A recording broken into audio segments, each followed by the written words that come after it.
દર્શન થયું અને ભીતર જ્ઞાન થયું. કારણ કે બહાર અને ભીતર એ શબ્દ વાપરવા પડે.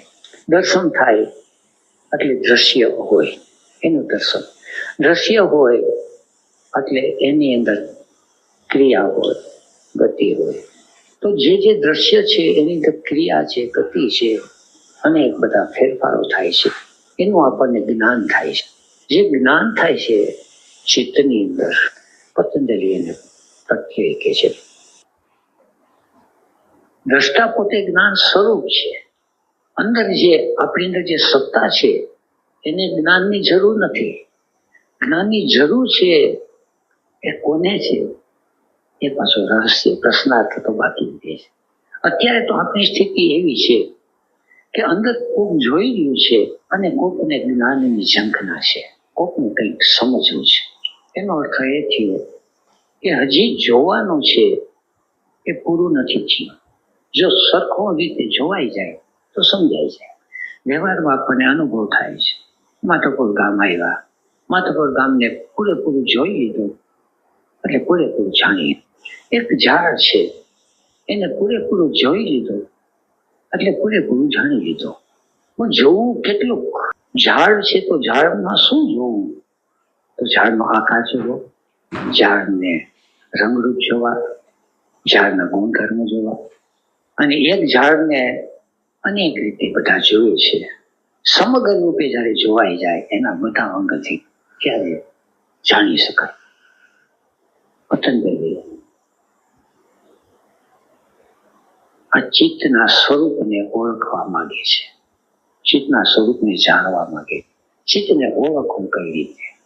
તો કોઈ પણ વસ્તુનું વિજ્ઞાન જાણવું હોય તો પતંજલિ એના 3 મોટા વિભાગ પાડે છે: ધર્મ, લક્ષણ અને અવસ્થા.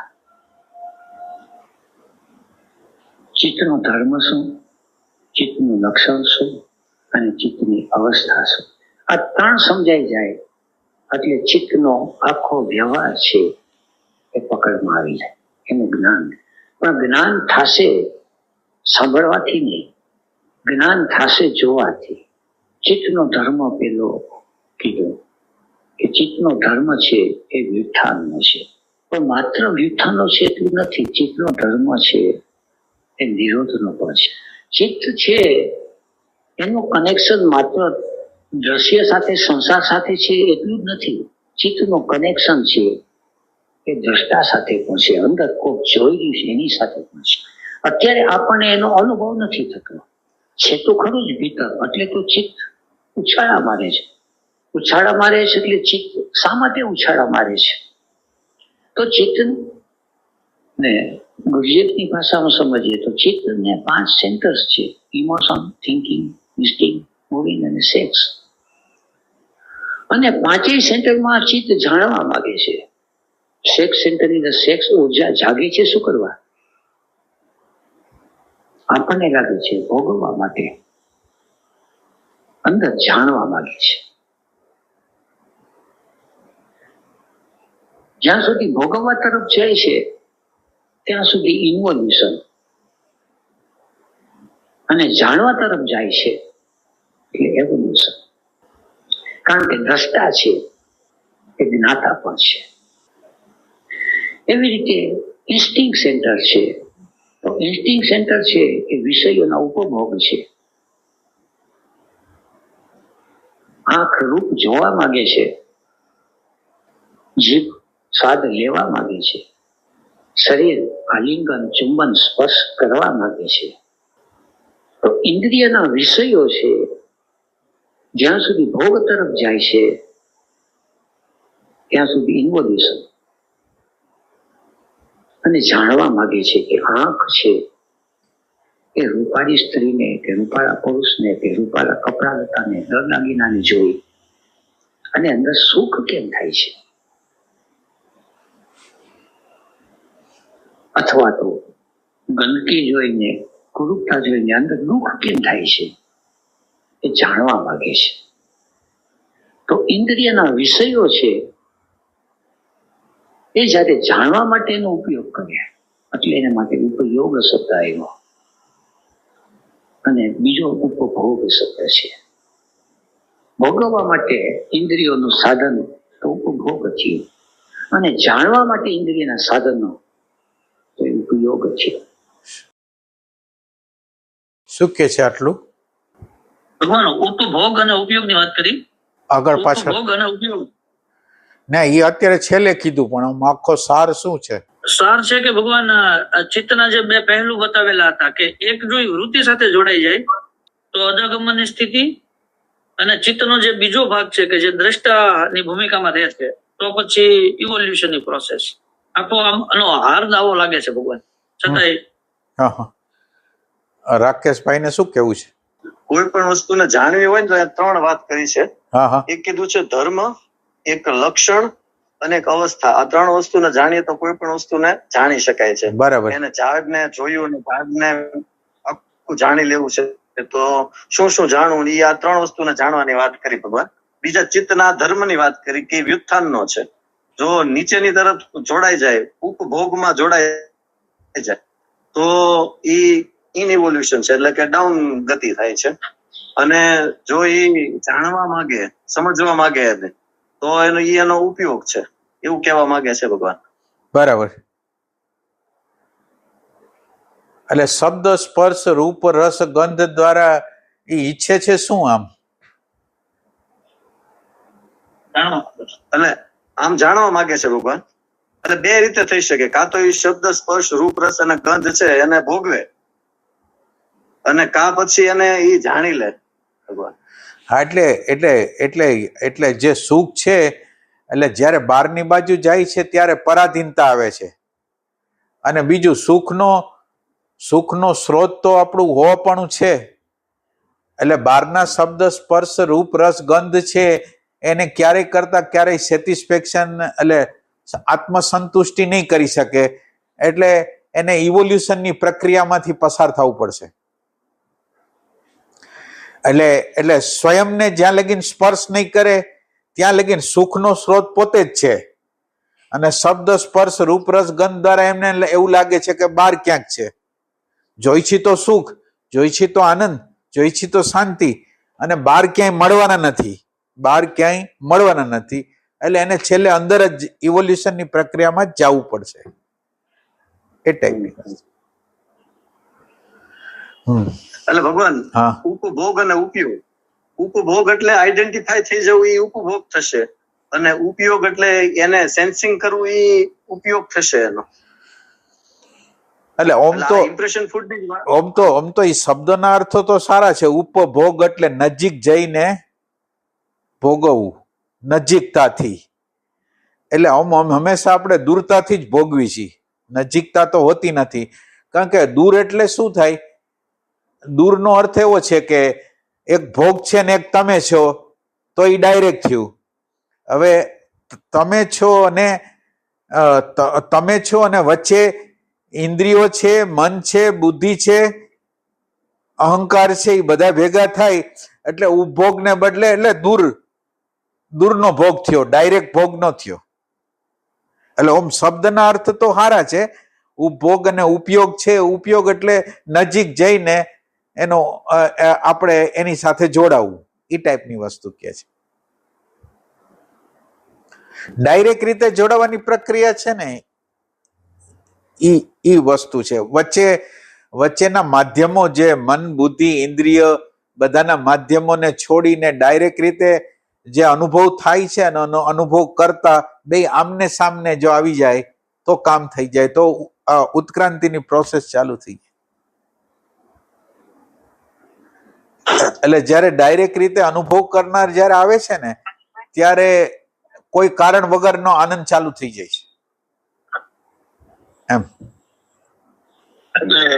એક વાક્ય એ જોયું કે ઇવોલ્યુશન ત્યારે પોસિબલ થશે કે તમને એ સેન્સ થવું ખાલી જરૂરી નથી, પણ એમ આ સુખ અને દુઃખ શું કામ થાય છે એની ક્વેરી શરૂ થાય ત્યારે પછી ઇવોલ્યુશન શરૂ થાય, નહીતર ઇન્વોલ્યુશન. એટલે તમારી અંદર શું કહેવા માંગો છો તમે? હા, એમ કીધું કે આ વૃત્તિ છે એ બરાબર છે કે તમારે આ ઉપભોગમાં કે ઉપયોગમાં જશે. તો ઉપભોગમાં જશે તો સમજી ગયા કે અધોગતિ થશે, ઉપયોગમાં જશે તો ઉર્ધ્વગતિ થશે. પણ ઉપયોગમાં જશે એટલે એનો મતલબ એમ કે તમને ઉપયોગમાં કઈ રીતે લઈ જાવી? તો ઉપયોગમાં ત્યારે જ જશે કે તમારી અંદરથી આ ઉપભોગ છે એ તમને નીરસ લાગશે, અને આ શું કામ બધું સુખ થાય છે કે દુઃખ થાય છે, બે અથવા તો વોટ એવર એની પેરેટીમાં જે કંઈ આવે પ્રશ્નો અંદર ઉભો થવા માંડશે ને, તો ઓટોમેટિકલી તમારી ચિત્તની વૃત્તિ ઉપયોગ તરફ જશે, ઇવોલ્યુશન તરફ જશે. એટલે ઉપયોગમાં ક્વેરી જરૂરી છે અંદર. એટલે ઉપયોગની અંદર એમ કહેવા માંગે છે કે જેની અંદર અનુભવ કરતા નથી અને ઓની અંદર અનુભવ કરતા છે, બસ એટલો ફરક છે. હા, ઈ સ્થિતિની વાત. હા, બરાબર. આમાં કોઈને કહેવાનું હોય તો નહીં? હાલો. ભ્રષ્ટ થઈ ગયા, ઉપભોગને આપણે ઉપયોગ કર્યા. શરીર સાધન છે, અને સાધનની અંદર 5 જ્ઞાનેન્દ્રિય અને 5 કર્મેન્દ્રિય આપેલી છે, પણ એ જાણવા માટે આપી છે. પણ અજ્ઞાનતાને કારણે, બેહોશીને કારણે ભોગવવા માટે પ્રકૃતિએ તો આયોજન કર્યું છે. એવી રીતે ઇન્સ્ટિંક્ટ સેન્ટરના 5 જ્ઞાનેન્દ્રિય, એવી રીતે મૂવિંગ સેન્ટર, રમત ગમત, નૃત્ય, નાટિકાઓ, હાથ પગની કોઈ પણ ક્રિયા પ્રક્રિયા છે તો એ જાણવા માટે છે, સમજવા માટે છે. હાથ એક ચિત્ર બનાવે છે, હાથ સિતાર વગાડી શકે છે તો સિતારનું જ્ઞાન છે, ચિત્રનું જ્ઞાન છે, રમત ગમતનું જ્ઞાન છે. તો મૂવિંગ સેન્ટરની અંદર એક જ્ઞાન થતું જાય છે. એટલે જે જ્ઞાતા છે એ ક્રિયાશક્તિમાં આવ્યું, એટલે ક્રિયાશક્તિના માધ્યમ દ્વારા એને જ્ઞાન છે. પછી ઇમોશન સેન્સ છે, આ બધા સંબંધો જોડાય છે, ભાવ જોડાય છે. એકની સાથે દિલ લાગી જાય છે, એકની સાથે દિલ છે એ ભાગે છે. ક્યારેક લાગણી ઉછાળા મારે છે, ક્યારેક લાગણી શાંત. તો આ બધું શું? તો ઇમોશન સેન્ટર દ્વારા ચિત્તને ખ્યાલ આવે છે, ચિત્તની પ્રતીતિ થાય લાગણીઓને. તો ક્રિયાશક્તિ છે. ત્રીજી છે થિંકિંગ સેન્ટર. થિંકિંગ સેન્ટર દ્વારા આ બધું વ્યવહાર શું છે, વિચારો ઉઠે છે. હું ક્યાંથી આવ્યો, ક્યાં જવાનું, આ બધા સૂર્યચંદ્ર તારા બધા પ્રગટી ઉઠ્યા. આ ચક્ર છે, ચાલ્યું જ કરવાનું છું, ક્યાંથી ચાલશે, ક્યાં સુધી ચાલશે, આ બધા અંદર વિચારો ચાલે છે. વિચારોમાં ખેંચાઈ જાય છે. એટલું જ નહીં, વિચારોમાં ગૂંચવાય પણ છે. થિંકિંગ સેન્ટરનો ઉપયોગ છે તર્ક વિતર્કમાં કરે, જજમેન્ટમાં કરે, ડિસિઝનમાં કરે. સાચા ખોટા અભિપ્રાયો બાંધી લે, સાચા ખોટા નિર્ણયો લે, તો એનો મગજ છે ગૂંચવાઈ જાય. ગૂંચવાઈ જાય છે એનું કારણ છે કે ઇન્વોલ્યુશનની પ્રોસેસ અને એવોલ્યુશનની પ્રોસેસના મૂળભૂત સિદ્ધાંતો સમજી લેવા પડે. ઇન્વોલ્યુશનની પ્રોસેસ એ છે કે એકમાંથી અનેક તરફ ચાલ્યું જાય છે. એક બિંદુ અને બિંદુનું વર્તુળ બની ગયું. પછી બિંદુ અને વર્તુળ પ્રત્યેની રેખાઓ છે કેટલી ખેંચી શકાય, રેડિયસ કેટલું, ઇનફાઇનાઇટ. પણ અનેકમાંથી એક તરફ એટલે એવોલ્યુશન થાય. આપણું ચિત્ત છે એ જેટલું સંસાર વ્યવહારમાં ફેલાતું જશે, ફેલાતું શબ્દ છે એ હજી બરાબર નથી, કારણ કે ફેલાવાનો શબ્દ છે expansion of consciousness, expansion of attention, એ વસ્તુ જુદી છે. પણ સંસારની અંદર એક એક ઈચ્છાઓ અને એક એક વાસનાઓમાં ભટકતું રહેશે ચિત્ત, એટલે ગૂંચવાડો ઉભો થવાનો છે.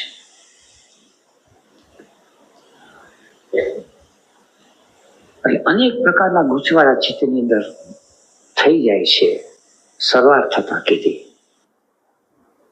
એ સરવાર થતામાંથી એકાગ્રતા એ સમાધિ પરિણામ, એવી જ રીતે હવે ચિત્તની અંદર પ્રતીતિઓ થાય. પાંચેય સેન્ટર્સ ની આપણે જે વાત કરી છે એ પાંચેય સેન્ટર્સ નું જ્ઞાન અંદર એકઠું થાય, એને પ્રત્યય કીધો. પણ ચિત્તની અંદર એ જે એકઠું થાય છે એવું નથી. ચિત્તની અંદર દ્રષ્ટાની પણ પ્રતીતિ થાય. હવે આ વિશે છે થોડું સૂક્ષ્મ થઈ. શાંત ઉદિત તુલ્ય પ્રત્યય એક સરોવર છે. સરોવરમાં તરંગો ઉઠે છે અને તરંગો સમાઈ જાય જ્યાં સુધી ઉઠી.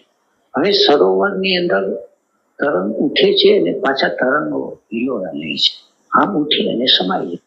પણ પવન વાય છે એને કારણે તરંગો ડોલે છે.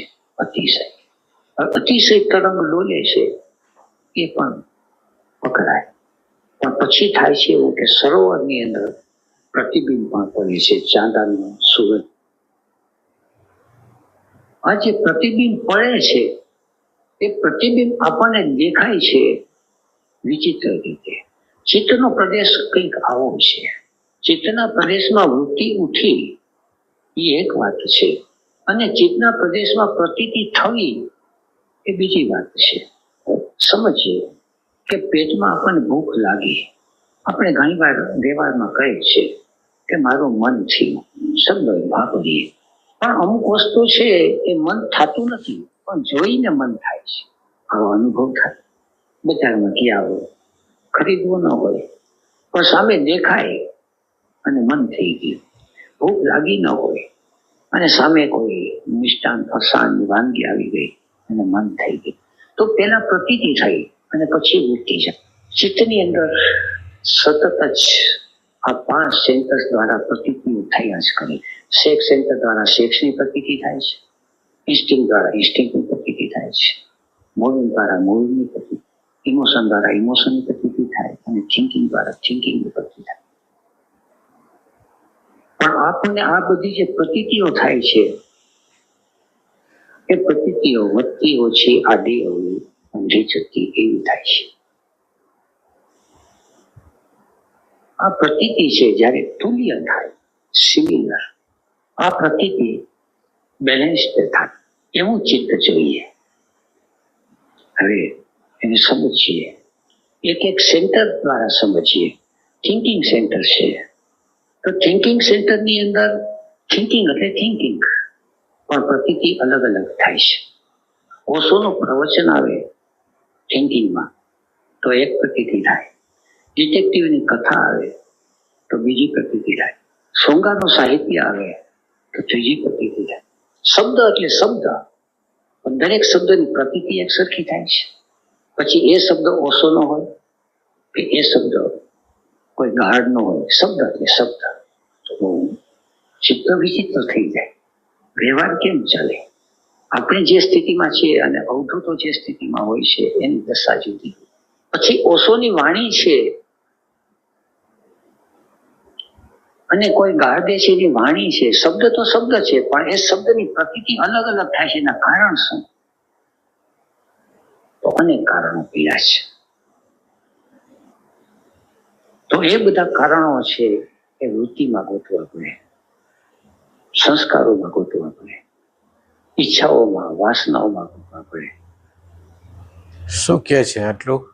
ભગવાન એને એવો પ્રકાશ કીધો કે શબ્દ જયારે આવે ત્યારે તો સેમ છે, થિંકિંગ સેન્ટર સુધી પહોંચે ત્યાં સુધી તો ઇટ્સ ઓકે. પણ એકની અંદર માનો કે ગીત વાગ્યું તો અંદર કઈક અલગ અસર ઉભી થઈ, અથવા તો સંતનું કઈક પ્રવચન સંભળાણું તો એક અલગ પ્રતીતિ થઈ.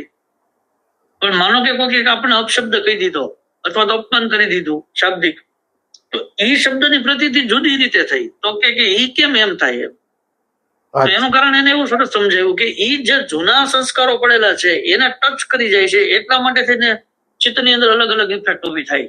બરાબર. એનું કનેક્શન ભગવાન કેટલું સૂક્ષ્મ ગણાયતો હતો.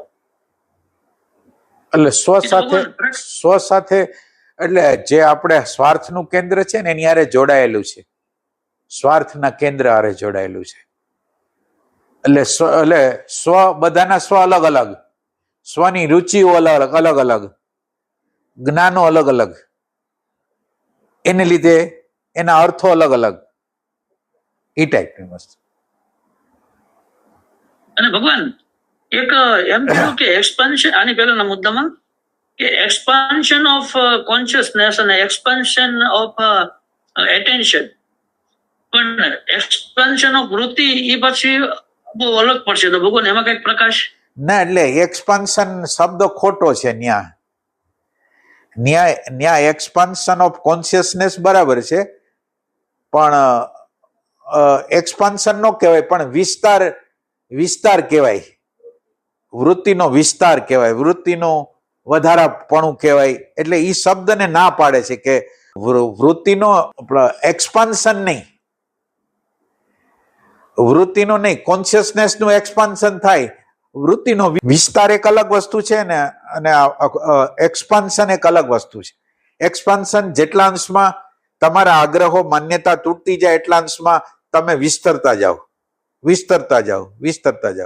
અને આ જે વૃત્તિનો વિસ્તાર છે ને, એ તમારા કોન્શિયસનેસના એક્સપાન્શનને ઘટાડે, તમને સીમિત કરે.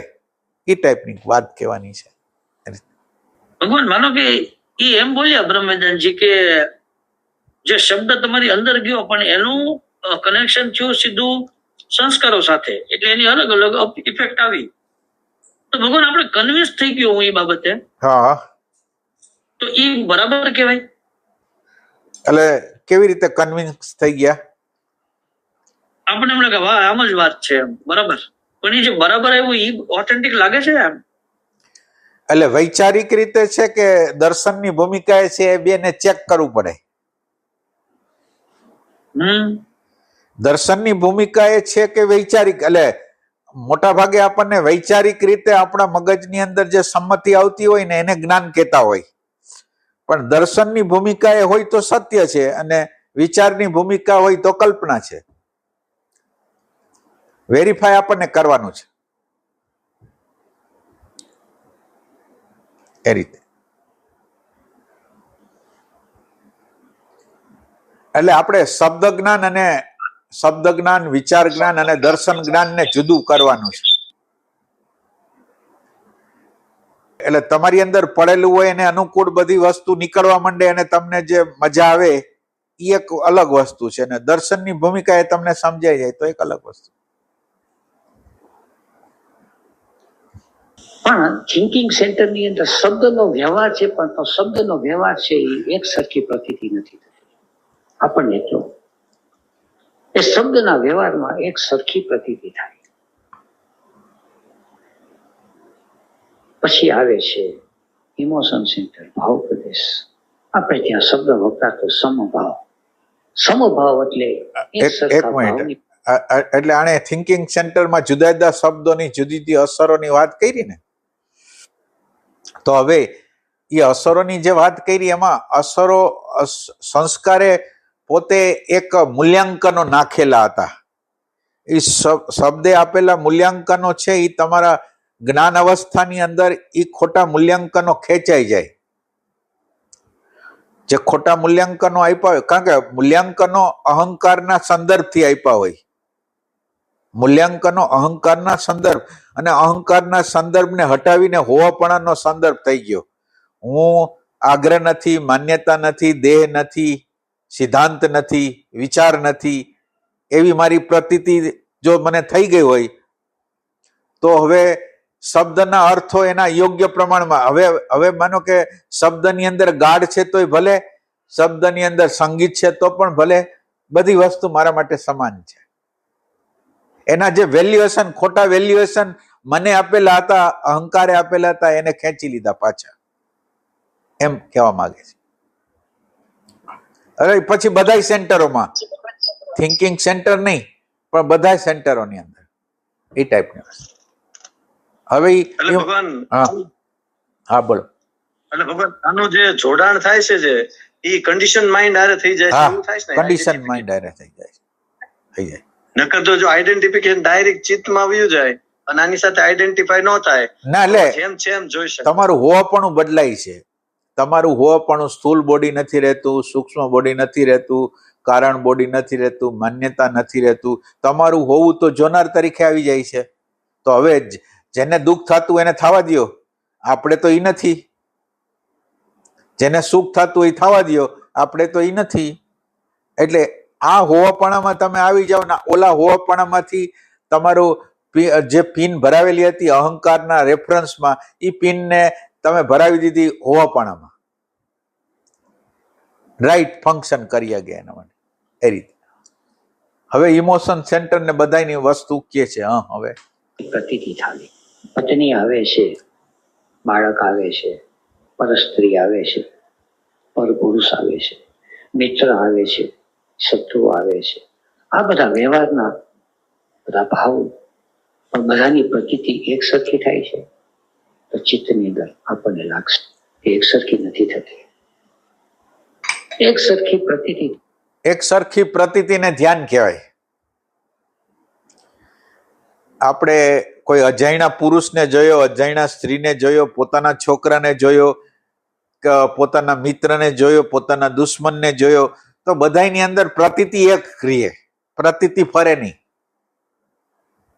તો એ ધ્યાન છે. પ્રતીતિઓ ફરે છે ન્યા પ્રોબ્લેમ છે. પ્રતીતિને કોકને મારા કહી છે, કોઈને પારકા કહી છે, કોઈને નજીકના કહી છે, કોઈને દૂરના કહી છે. કાંઈ એવું છે નહીં. આપણે બનાવેલું આ વસ્તુ હતી. આપણી અંદર પ્રેમ તો છે જ, પણ પ્રેમે એવા વિભાગો કર્યા કે આ મારું ને આ પારકું, આ નજીકના આ દૂરના. એટલે આ ડિવિઝનો વયા ગયા. તમારા પ્રેમે એટલે સમાજ દ્વારા આ ડિવિઝનો થયેલા હતા અને તમારું પ્રેમનું તત્વ ખુલી ગયું.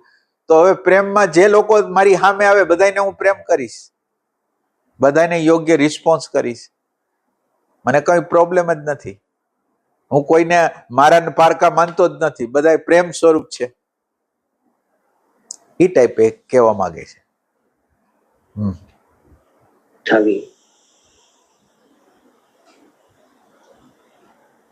અને વધતી ઓછી પ્રતીતિ થાય. ગુજ્યમાને સિલેક્શન ઓફ એટેન્શન કે છે. એટેન્શન ક્યાંક વધુ છે. દ્રશ્યમાં અદ્રશ્ય જ્યારે દેખાય ને, દ્રશ્યમાં અદ્રશ્ય દેખાય ને એટલે બધા ભેદભાવ વયા જાય. એટલે દ્રશ્ય છે એ ડિવિઝન, દ્રશ્યની અંદર ડિવિઝનો છે. અદ્રશ્ય છે એ એકતા કરે છે. બધી વસ્તુ જે જુદી જુદી વસ્તુ છે એના અદ્રશ્ય વસ્તુ બધાને એકાકાર સિંક્રોનાઇઝ કરે છે. એ ટાઈપની વસ્તુ. એટલે દ્રશ્યમાં દ્રષ્ટા દેખાય એમ કહો છો ને ભગવાન? હા એટલે જેમ તમે દ્રષ્ટા તરફ ગતિ કરતા જાઓ ને એકત્વ પ્રતીતિમાં ધીરે ધીરે આવવા માંડે. અને બીજું દ્રષ્ટા છે એ ખોટી વેલ્યુએશન જે અહંકાર દ્વારા સ્મૃતિ દ્વારા થઈ હોય એને બદલે પ્રેમ દ્વારા જે મૂલ્યાંકનો હોય ને, શાંતિના મૂલ્યાંકન, આનંદના મૂલ્યાંકન, ખુશ એટલે ઈ મૂલ્યાંકનો ઈ આપે, ખોટા મૂલ્યાંકનો તોડી નાખે. ઈ ટાઈપનું દ્રષ્ટા પેલા કામ કરે. દ્રષ્ટા ખોટા જે વેલ્યુએશન આપ્યા હોય ને એ પાછા ખેંચી લે અને શાંતિના, પ્રેમના, આનંદના મૂલ્યો આપે. એ ટાઈપની વસ્તુ. એક આમાં સવાલ થાય કે દ્રશ્યમાં જે દ્રષ્ટા છે એટલે કે સામે વાળા વ્યક્તિમાં એ દ્રષ્ટા જે છે એ જ હું છું ને મારી અંદર એ છે એ હું છું, એમ થાય ને? હા, એમ થાય. એટલે આપણે બે એક જ છે એવી રીતનો અર્થ થશે ને એ સમયે? ના, એટલે ઓમ એમ જ છે. ખાલી આપણને અત્યારે ભ્રમણા થયેલી છે કે એમ નથી, છે એમ જ.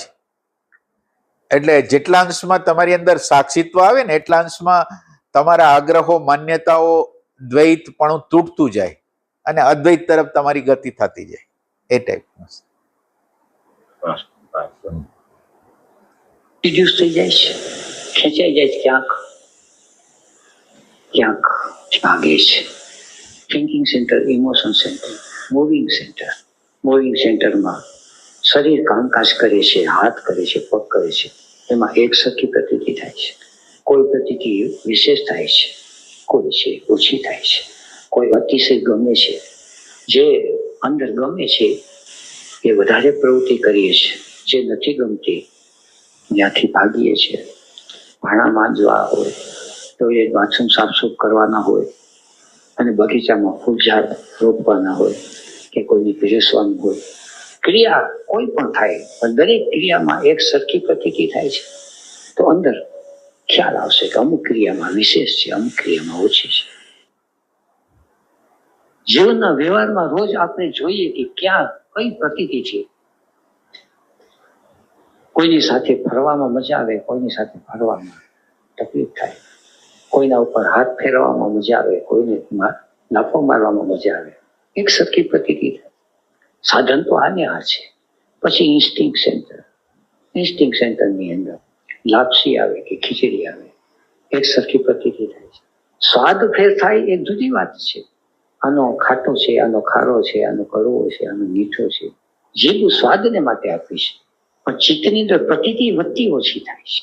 વધતી ઓછી થાય છે એવું એટલું નથી, પાછી એની અંદર અનુભૂતિ વધતી ઓછી, કારણ કે આપણું ચિત્ત અનેક રીતે ગડબડ થયેલું.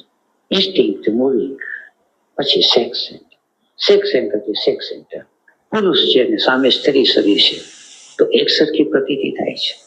ક્યાંક વિશેષ થાય છે, ક્યાંક ઓછી. શા માટે વિશેષ થાય છે, ઓછી થાય છે? એની પાછળ ઘણા કારણો હોય.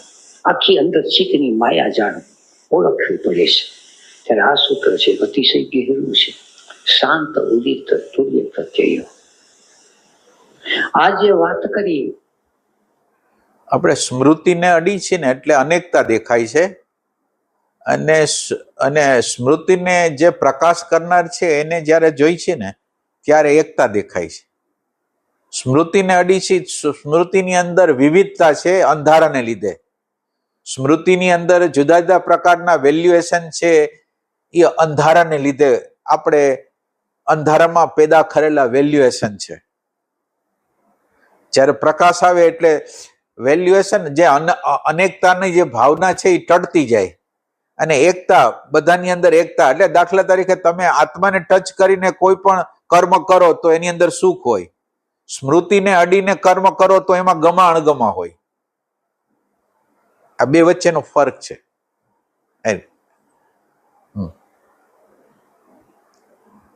એ તો એક જ સેન્ટરમાં પડતી અલગ અલગ પ્રતીતિ. પતંજલિ તો એનાથી ઊંચી વાત કરે છે કે વિચારની પ્રતીતિ થાય અને ભાવની પ્રતીતિ થાય, એક સરખી થાય છે. ભાવની થાય અને સેક્સની થાય, એક સરખી થાય છે. સેક્સની થાય અને ખાવાની થાય, એક સરખી થાય છે. રામકૃષ્ણ પરમહંસને કોઈએ પૂછેલું કે કામ વાસના સતાવે છે, એટલે કે તમે બાથરૂમ જાઓ છો, પાણી પેશાબ જાઓ છો, એ સતાવે છે? તો જેવી રીતે બાથરૂમ જાય છે એ રીતે કામ ભોગ છે, એની એક સરખી પ્રતીતિ થાય. આપણને કંઈક વિશેષ પ્રતીતિ થાય. ભોજનનો સ્વાદ લેવો અને સેક્સનો સ્વાદ લેવો, અને પ્રેમનો સ્વાદ લેવો, અને જ્ઞાનનો સ્વાદ લેવો, બધી એક સરખી પ્રતીતિ થાય છે. અવધૂત દશા, પરમહંસ દશા શું હશે? શાંત ઉદિત તુલ્ય પ્રત્યય. અને હર ક્ષણે પ્રતીતિ તો ચિત્ત ઉપર થયા જ કરે છે, હર ક્ષણે. કારણ કે પાંચે સેન્ટર સુખાડા છે. જ્ઞાનેન્દ્રિયો, કર્મેન્દ્રિયો એ સતત અસ્તિત્વની સાથે સંબંધમાં જોડાયેલી છે, એટલે પ્રતીતિઓ થયા જ કરે છે, થયા જ કરે છે. પણ પ્રતીતિઓ છે એ એક સરખી નથી થતી. એક સરખી જ્યારે પ્રતીતિ થાય એવું જ્યારે ચિત્ત થઈ જાય, એ ચિત્તને એકાગ્ર ચિત્ત. એટલે ચિત્ત ધર્મ, લક્ષણ અને અવસ્થા. ધર્મ છે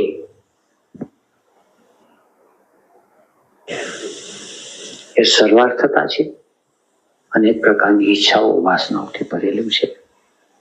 અને અત્યારે આપણા ચિત્તની અવસ્થા છે એ અતુલ્ય પ્રતીતિ.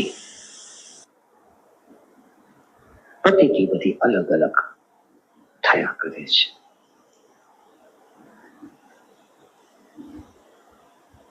આ ચિત્તને ટ્રાન્સફોર્મેશન બદલવું હોય તો બદલી ગયા પછી શું થાય છે?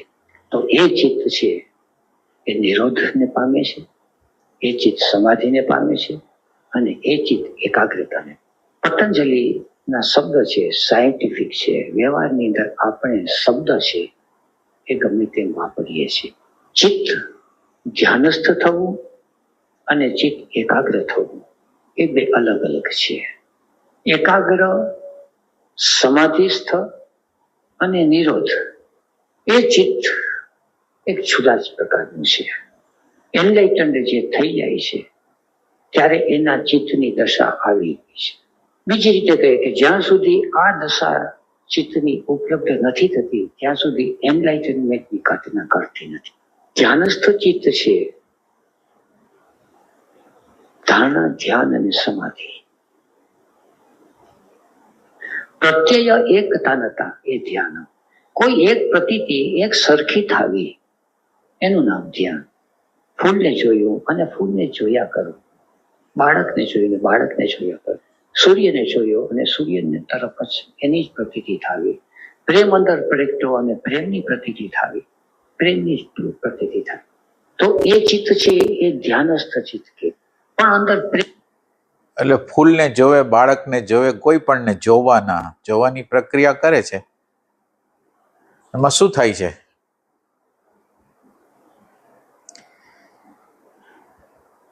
એટલે તમે જ્યારે બાળકને જોવો છો કે મિત્રને જોવો છો કે ત્યારે તમે કોને અડો છો? બાળકને જોવો છો ત્યારે તમે પેરીફરીને અડો છો, એટલે ઉપરની સપાટીને અડો છો. વધારે તમારે મિત્રને અડો છો તો મિત્રની અંદર ખાલી પેરીફરી નહીં, એની અંદર જે સંસ્કાર પડેલો છે, હવે તમે થોડુંક ઊંડા જાઓ તો એના સંસ્કારને તમે અડો છો, કે એની અંદર જે પ્રકારના સંસ્કારોનો જે છે એને તમે જોવો છો. એના કરતા વધારે ઊંડા જાઓ તો એના આત્માને જોવો છો. એટલે અત્યારે જેમ જેમ ઉપરની સપાટી છૂટતી જાય એના પછી સૂક્ષ્મ સંસ્કારોને છોડતા જાઓ તો અંદર એક વસ્તુ પ્રતીતિમાં આવે છે કે જે હોવાપણું છે એ પ્રતીતિમાં આવે છે. અને આ હોવાપણાની એક સરખી પ્રતીતિ છે ને એ ધ્યાન છે. હોવાપણાની એક સમાન પ્રતીતિ છે એ ધ્યાન છે.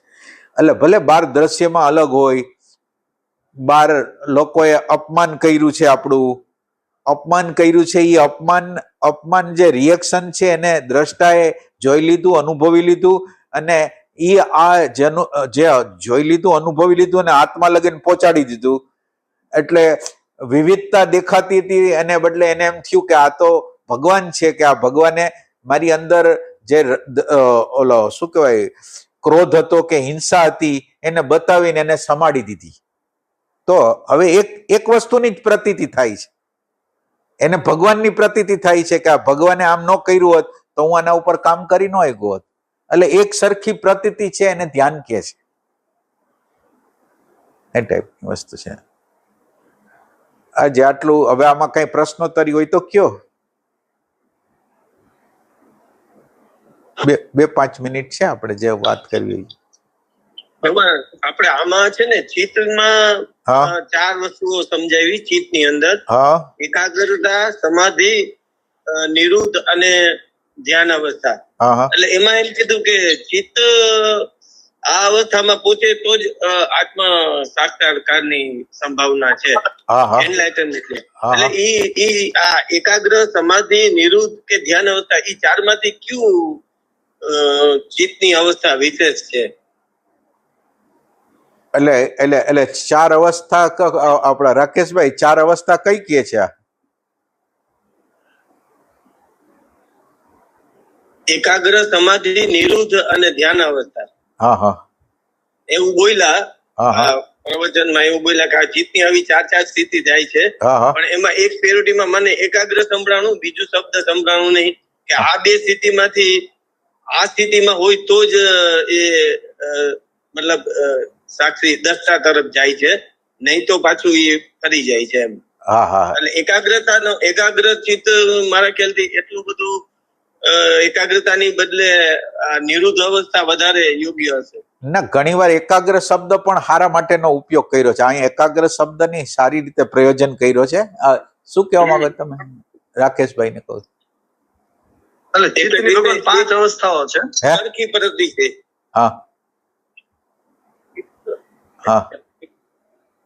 અને 5 અવસ્થાઓ ચિત્તની. પહેલા જે પ્રથમ સમાધિપાદ હતો ને એની અંદર 5 અવસ્થાઓ કીધી છે.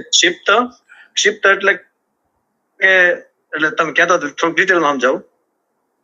ક્ષિપ્ત એટલે કે જેનું ચિત્ત છે એ સતત અલગ જગ્યાએ ચોંટ્યા રાખે છે, એક જગ્યાએ સ્થિર નથી રહેતું, એને ક્ષિપ્ત કીધું છે. જેની અંદર રજસ ગુણ બહુ વધારે હોય એ ક્ષિપ્તમાં આવે છે ભગવાન. પછી છે મૂઢ.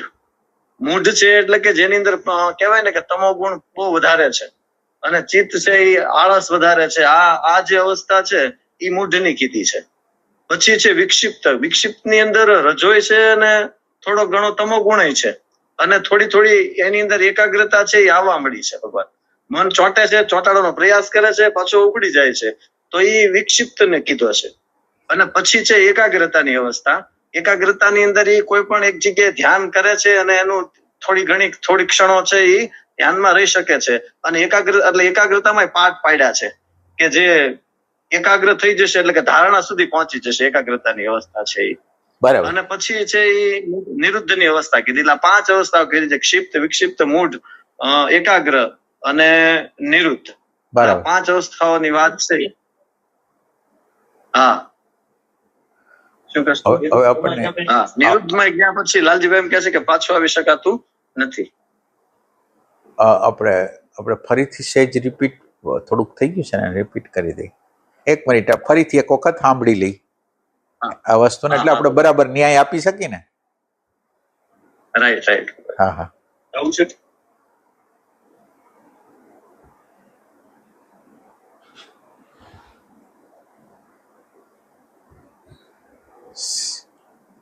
થોડુંક રિપીટ કરવું છે.